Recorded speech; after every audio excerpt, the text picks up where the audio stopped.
Welcome to the Adventures of Alice and Bob, the podcast where we pull back the curtain of cybersecurity and shine a light on the people that are out there making a difference in security.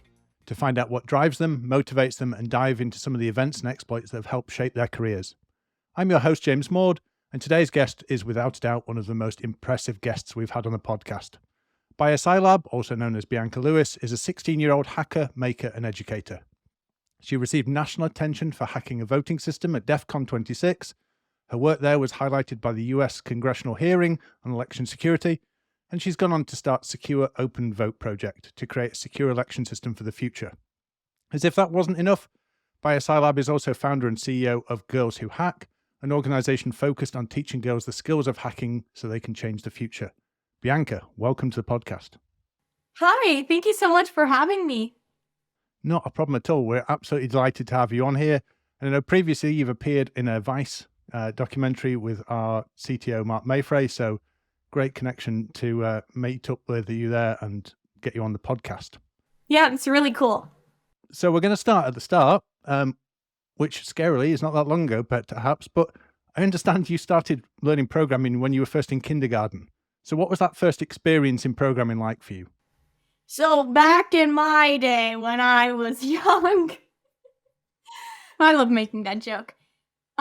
Programming when I was younger was really fun. I always loved to play with things like dolls and toys like that, so using Scratch was almost no different. But in this way, I could create the environment and what Scratch could do and play around with it that way. And then that led into me starting with Python and on from there. And how did you first get interested in Scratch? Was that through school or was that through home?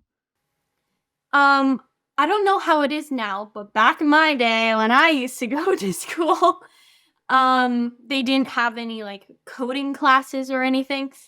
So my dad, who works in cybersecurity programming and has worked in this all his life, is like, I might as well start her off young and see if she's interested in it. And luckily, I was.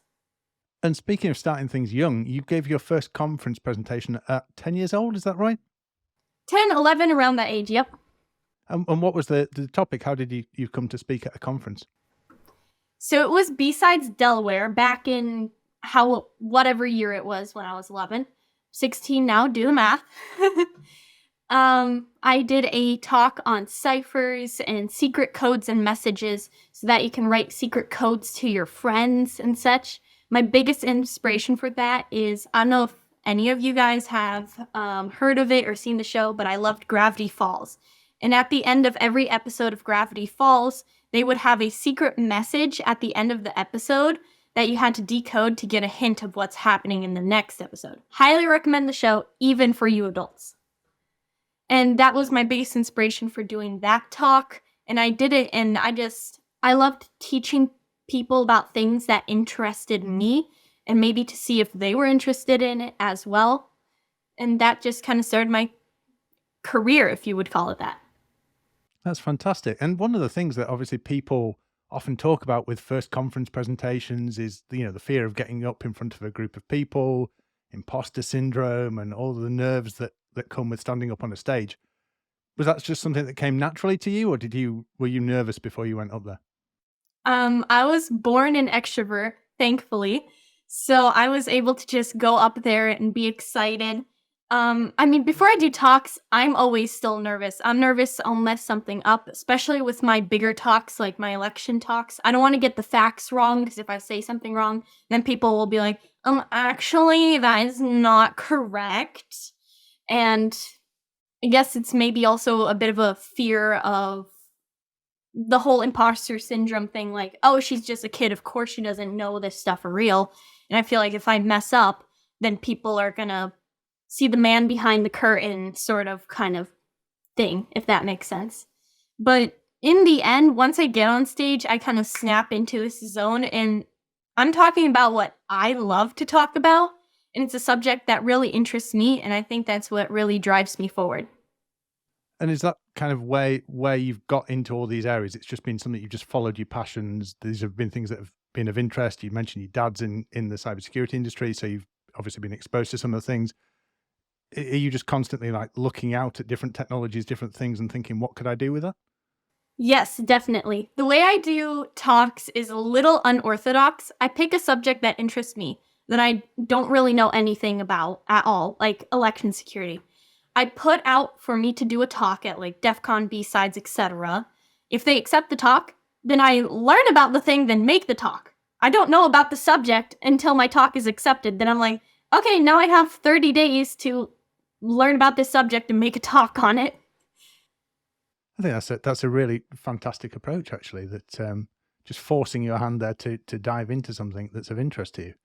And I believe you were recently at, or last year, DEF Camp in Romania. How did that come about, and what did you talk about there? That was last year because it's just 2023 now. But it was only like, I'd say a month or two ago. I think it went pretty well. My talk was a sort of recap slash continuation of the talk I did 2 years ago at DEF Camp, or whenever that was, because I've done 2 talks at DEF Camp. And I think it went really well. There were no technical difficulties. I do have a little story for you if you want to hear it. My first talk at DEF Camp, my biggest talk at that time, slash maybe my biggest talk ever, I don't know, was about the same size crowd for that DEF Camp and this one. I was in the middle of my presentation. I clicked to the next slide. It's the wrong slideshow. Right in the middle of my presentation. So I freeze up. And here is a trick for anyone who has to do a talk or presentation. Learn some corny, bad dad jokes. Because what I did while my dad ran over to switch out to a different slide presentation was tell jokes. One of them was, what's a cow's favorite cheese? Mozzarella. Fantastic. And I was on stage just cracking up these horrible jokes. But I think that really broke the tension instead of me standing on the stage like stiff sweating because I messed up. So, little pro tip there. That's a fantastic tip. Do you know what cheese you'd hide a horse in?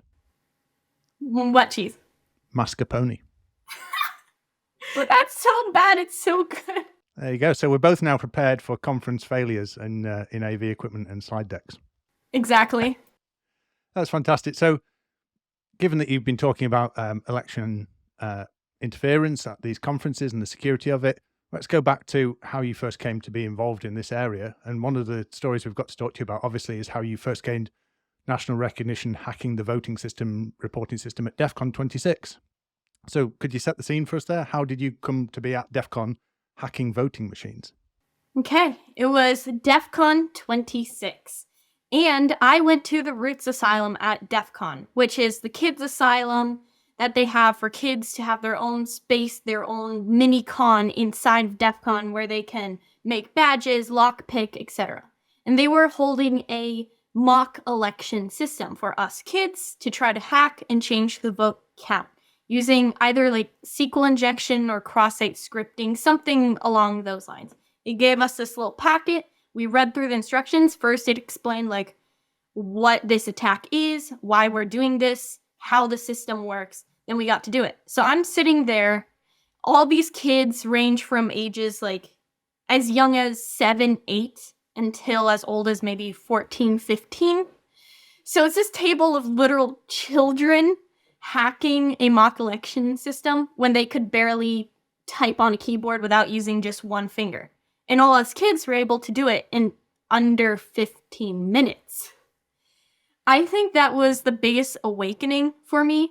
Of course, being a kid, I was never interested in elections. I mean, it was always cool because elections are cool. I want to be president one day, that whole thing.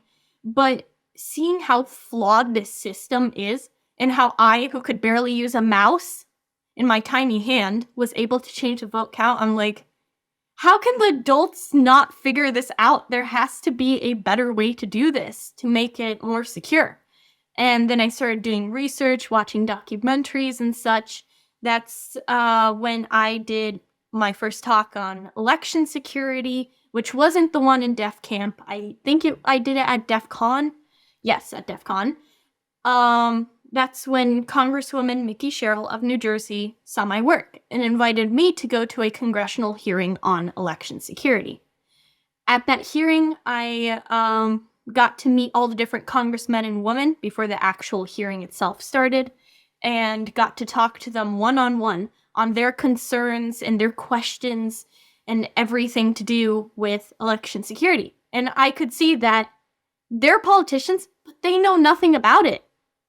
Absolutely nothing about it. No one really knows anything about how our system runs or anything like that. And after doing all this research and asking all these questions, I thought to myself, I can create a better system. And I wasn't thinking, oh, I can create a better system. I was like, oh my God, I can create a better system? Me, who's a kid with the resources I have versus massive multi-billion-dollar companies? That's when I started Secure Open Vote, my own end-to-end election system. So far, I have created the reporting system, and I'm working on the registration system. I brought the reporting system to DEFCON the next year to have people try to hack it and change the vote count, because my system is fully open source, everything's open. Try to hack it so that I know how to make it better instead of hiding all of my source code and being like, no, there's totally no back doors like some other companies do. Diebold. Oh. So I brought it to DEFCON. No one was able to change the vote count. And people tried. So far it hasn't been hacked. So whatever I'm doing it right so far. But I'm praying and hoping that someone does hack it so I can make it even more secure. That's absolutely fantastic there that you've gone on that journey of going to a conference to just because you're interested, seeing a challenge, getting involved in it, and then not only owning the challenge, getting the attention, getting in front of politicians to highlight the problem. Like you say, these are people who you would think would be interested in these things and know them inside out. Yet there's a lot of just trust that these machines are secure and work, and they are giving them the results. And then gone on to take that and say, well, why don't we open source this? Why don't we go through the thing, give some peer insight, take it to the conference? And I think one of the things that you said at the start there was this was kind of on the kids track at the conference, and it was set up as an engagement for the kids to do. But, we don't want to downplay that, because that kind of techniques you were using there, the SQL injection, was something that's highlighted in the Mueller report and other reports, has actually been used by nation states against election equipment, against voting equipment in the real world. So it wasn't just some theoretical, you've just clicked the easy button thing there. It was actually based on the real world thing, and then you've gone on to take that to the next level. You allegedly mentioned a name there of a company that's involved in voting systems. Do you think people place too much confidence in the security of these, and there's not enough transparency around electoral systems in general? There is definitely not enough transparency. There's two big systems that we use here in the US, and there's like almost nothing else. It's these two systems. They make all the different types of machines that you see everywhere and run it all themselves. Both of them have their source code hidden, and during the elections, they had to patch, quotation marks here, air quotes, patch the different machines and stuff last minute in all of the swing states only. And they've done some shady stuff, especially if you look, like you said, in the Mueller report and whatever. We don't know the full extent of the damage they've done, but why hide their source code? Why hide everything that they're doing if they have nothing wrong or nothing to hide? And it's been proven time and time again at DEFCON that these systems are so easy to hack. These machines are so easy to break. One DEFCON, they opened the voting machine village, and they were able to pawn all of the machines in under 90 minutes. I've seen people play Doom, yes, Doom, the video game, on an election machine. Someone put my BIA Hack Lab logo on an election screen on an election machine. But the full extent of what you can do is absolutely ridiculous. So a lot of the time they're just relying on security through obscurity, because they only allow people access these machines for voting purposes. They don't publish their source code. They're very probably secretive about, like you say, patching and all the other things that are going on there. So I'm guessing your general opinion there is even though you've highlighted the issues here, that perhaps not a lot has changed since you highlighted those issues?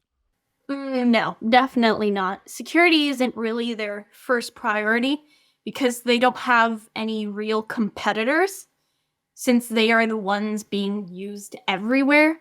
And I think people don't really think too much about this sort of election security because they think, well, I'm in my little booth, protected, all private by myself. I get to pick exactly what I want. And then that vote goes directly into some big batch of votes and they see who got the most votes. And it's always biased because someone will say, oh, my person didn't win. The elections were tampered. My person won. They weren't tampered. It's all more personal than you would imagine. Because if your person won and they're like, no, the elections were tampered with, you'd think, so my vote didn't matter? My vote doesn't count anymore? It's really scary. Yeah, and I guess no matter which side of the political divide you fall on there, if there's that lack of transparency, it's going to breed suspicion, it's going to breed conspiracy, all these things out there. So I'm guessing from your project you're working on is really focused on bringing that transparency, that openness to the voting system. That's the whole point of it being open source. And that's the point of me bringing it to all these places for people to try to hack it and change the vote count. I want all these hackers from different backgrounds and who know different skills, maybe developers who can help me develop it better, or hackers that can destroy it and then tell me how I can build it up again. I want everyone's different opinion, because if we all have the same interest in mind, which is a fair election, which I don't know if that's even truly possible. If we have that fair election, then that's democracy.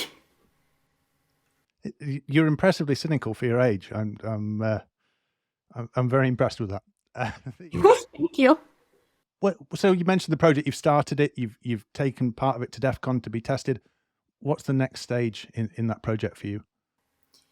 If you want to build an election system that's going to be actually used in the US, you have to make the entire system. So you can't just be a company that creates the voting machines. You have to do the registration system and all the parts from start to finish. So working on every part one by one, figuring out the best way to connect them together, getting it tested. And I'm not sure the legal process of actually getting it used, but if I can get it used and approved by some board or something in the future, probably far in the future, maybe it being actually utilized in the US would be the biggest end goal. And have you looked at any systems outside of the US? Have you talked to any people in any other countries about rolling out secure voting systems? I have actually. I talked to some people in Romania when I was there, and last time I was there, my grandma had to, since I'm half Romanian, my grandma had to go and vote in the election so I could see. Of course, the elections are different there because there's more parties, and the way that their system works is different. Same for everywhere else around the world. So if I wanted to bring secure open vote around the world, I'd have to change the system. But as long as my morals stay the same, I can move my system anywhere for anyone who wants it. Oh, it's great that you get international interest in it and talking to all these people. Do you speak Romanian if you're half Romanian? Yep, I'm fluent in Romanian. I basically grew up there, and I learned English and Romanian about the same time. So being bilingual is really cool. Ah, bună ziua. Bună ziua. Thanks to the folks at Zenitech who helped me out with that one. Previously worked with some great people in Romania, so great to hear that you've got a connection to the region. So moving on from the voting system, one of the things that you've been doing is encouraging girls to hack. That, you know, it's a niche area. It's kind of security in general, and you've been trying to drive that it's vastly underrepresented with women in general. Girls are often discouraged from doing these things, or it appears to be that way. So tell me about Girls Who Hack and how you decided to start that organization. Okay, Girls Who Hack. I'm currently wearing the Girls Who Hack shirt. Find it on my website too. I'd like to show off the back. I don't know if you can see this very well. Can you see it? It says, for the people listening, no time for Barbie. There's hacking to be done. Fantastic. When I was around 13, I came up with that message for the back of the shirt, and I called my dad from Romania. I'm like, Dad, this is very important. And I don't know what time it was here, but I think it was like asleep or something. He responded to the phone. He's like, what's going on? I'm like, I have an awesome quote. We need to put this on a t-shirt. And here's the t-shirt. Fantastic. And now it's available for other people to buy. Yeah. The real message behind Girls Who Hack is teaching girls the skills of hacking so that they can change the future. I started Girls Who Hack, I don't even remember when I started it, but years ago, because I went to all these different conferences and I've tried all these different classes, and I couldn't really find anything girl focused. And even the classes that are like anyone can come, I was the only girl in the room, the only kid in the room, usually both. Or there's like one other woman who's sitting all the way far in the back. And I'm like, where are all the women in tech? Tech is really interesting and cool. It's not just for hackers in their dark hoodies in their basement on their laptop with green numbers flowing down the screen like it's some kind of Matrix hacker movie. Where are all of these girls? And I started to realize as I did more and more classes that this is a really intimidating field. The thing about cybersecurity and just tech field in general is that it's endless. Even if you devote your whole life to it, every waking moment to learning everything there is to know, you wouldn't even get 5% of it.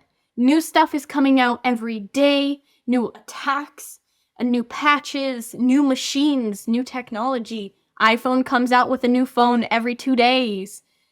With all of this going on, it's such a scary field to get in, especially if you're the only girl in the room and you don't really have anyone you can partner up with and rely on. So I think that's the biggest discourager for girls. That's why I created Girls Who Hack, where I can do true beginner level classes for girls who want to start their journey in cybersecurity. My classes are focused around middle school to high school age girls. You don't really need any background knowledge. As long as you have a computer and a mouse, then you're good. But my biggest end goal, especially now that Girls Who Hack is an official non-for-profit as of late last year in October, is to take this show on the road. I want to go all around the US, bringing my classes to different people at libraries and schools and such. And the biggest problem there is the budget and the money and equipment and such. Since these classes have like around 15-ish girls, I need laptops and things. So if anyone is willing to donate to this cause, you can go to Girls Who Hack /donate or just go to the Girls Who Hack website to read more about this and then help bring cybersecurity to the girls out there. That sounds like an excellent cause, and I'm sure there's lots of people listening in various companies who have laptops they could donate, time, equipment, money, especially to donate to get you on the road and sharing that message, because I think it's a really valuable thing to get out in the world. And it's such a, like you say, it's such a rewarding industry to work in. So many interesting things to look at that there's absolutely no reason anyone shouldn't be able to get into this industry and get involved. So that's brilliant to see.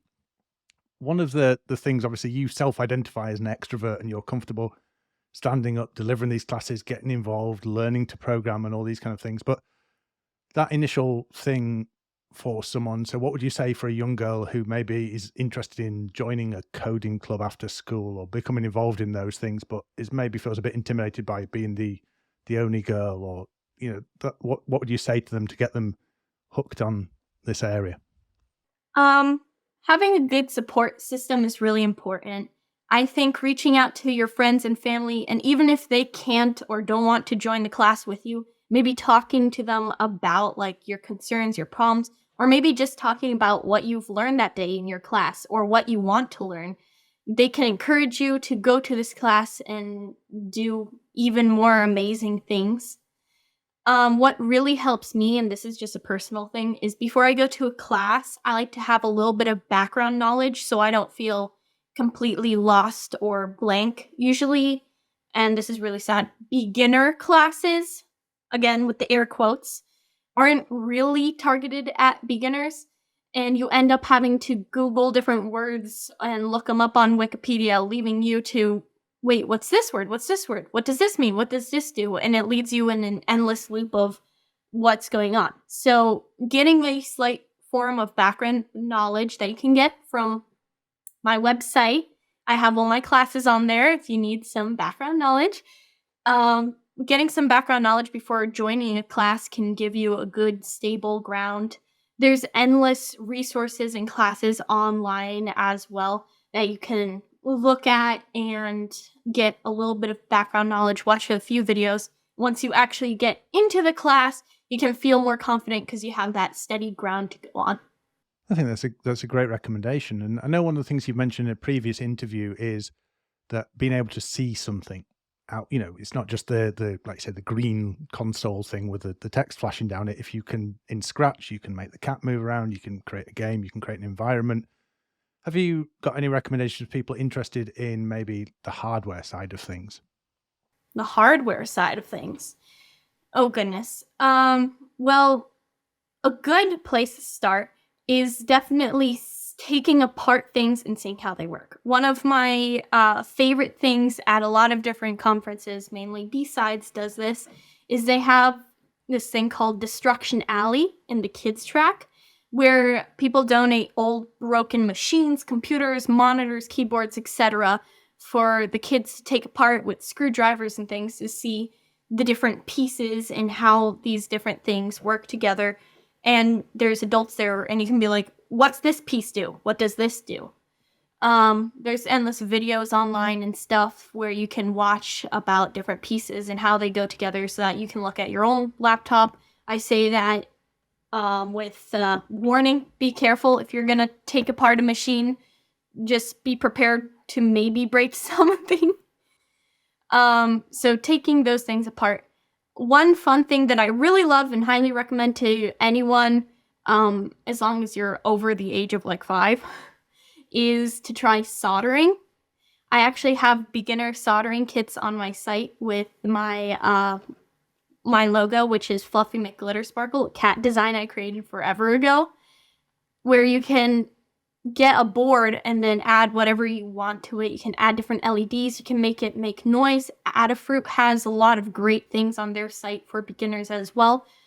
And soldering looks intimidating because it's a hot rod and you're melting metal to connect pieces together. But as long as you don't breathe in the smoke and don't touch the hot part with your hand, which I've done once, ouch, then anyone can do it, and I highly recommend. Then you can just create whatever projects you have in mind.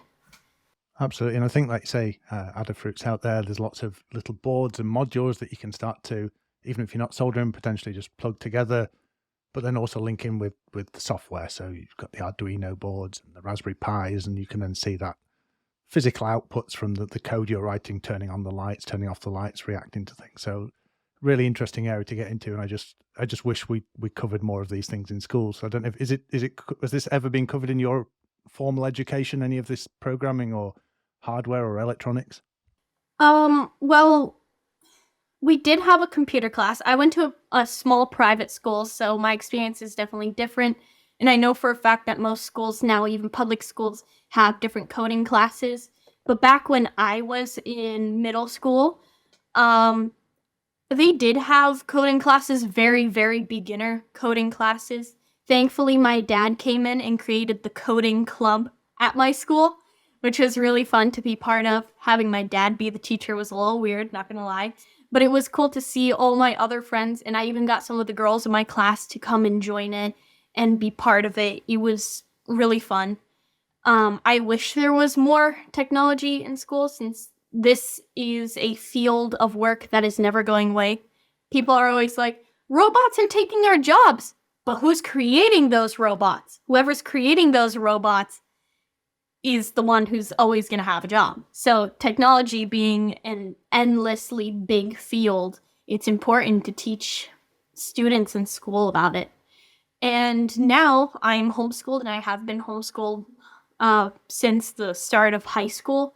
I'm able to pursue all this knowledge in different topics, all things cybersecurity. I'm able to go to conferences that are during the week while kids are at school. So I can tell things are definitely harder for kids who have a tight school schedule. But I know that a lot of schools do have programs and after-school programs. You can look at your local library, and you can even just try some online classes and online programs that you can do over the summer, like summer camp and such, with all things technology that you can look into. That's brilliant. And through your Girls Who Hack, there must be a real good sense of camaraderie and community that you've built up with some of the online and physical classes and bringing people together with a common interest. Have you found that, you've made friends and great connections through that program as well as educating people? Oh, definitely. When I go to teach these classes, especially in relations to other groups like Girls Who Code, Willie Mae Rock Camp, etc., they already have a strong community of girls who work together, and I see them raising up their hand, asking questions. They're not scared to make mistakes. They laugh with each other because they're not scared of being like, I'm the only girl, because they're not the only girl. And they see me, a girl their age, as the teacher. Then they're like, oh, that's that girl. That's like me. I can do what she's doing too. I can do talks. I can program things. I can hack things. And I think that's really powerful. One of the things I've seen you describe yourself as well as being extroverted, is just an ENTJ personality type. Do you want to tell us what that means to you and what it's all about? So ENTJ is, I forgot what it stands for. I know the E is extrovertedness or whatever. It's from the MBI type test. There's like 16 main personalities, and you can look it up online and take it yourself. People with this personality type tend to be like leaders and extroverted people who love like teamwork and creating things, and that's me. And I think the biggest thing with technology is that no matter your personality type, no matter your background, you can really become a part of it. Because maybe you're like me and you want to teach people about technology, whether it be being a teacher at a school or doing talks like me. Or maybe you're more introverted and would rather become like a developer or someone who gets to work on their computer 90% of the time. It's a very versatile field, and I think anyone from any personality type can find a side of technology they can truly resonate with. And mine just happens to be the middle ground between the people who know nothing about technology and then the people who know a lot about technology but don't know how to translate it to the normal people. I think what was really interesting is when I did some Googling of ENTJ just to see what it was all about as the personality test, because it's quite a while since I've done anything like that. And the career matches that came up for your personality type were teacher, entrepreneur, and scientist, which I thought kind of summed up the work that you've done, and lawyer as well. So, you've got the legal aspect of the voting system there. So I thought that's really interesting that it got you exactly right, I think, there, and puts you in the company of apparently Bill Gates, Patrick Stewart, and Richard Nixon. So quite the dinner party there for ENTJ personality types, I think. Yep, a lot of cool people, including also some of my favorites like Cruella from Cruella de Vil. She's ENTJ. Yeah. I don't know if you are a Marvel fan, but Hela, who is Loki and Thor's sister, who's one of the bad guys, she's ENTJ. A lot of villains. Right, I can see where this is going then for a future career path. Including also Gordon Ramsay, which is always a fun one to tell about. But anyone who wants to take the test, it takes like 15 minutes, and it's just really fun to see about yourself because it's always really accurate. One of the stereotypes, I guess, in the sort of hacking and cybersecurity industry is that everyone's an introvert and everyone's, the 200-pound hacker in the basement kind of thing. Do you think it gives you a bit of a superpower?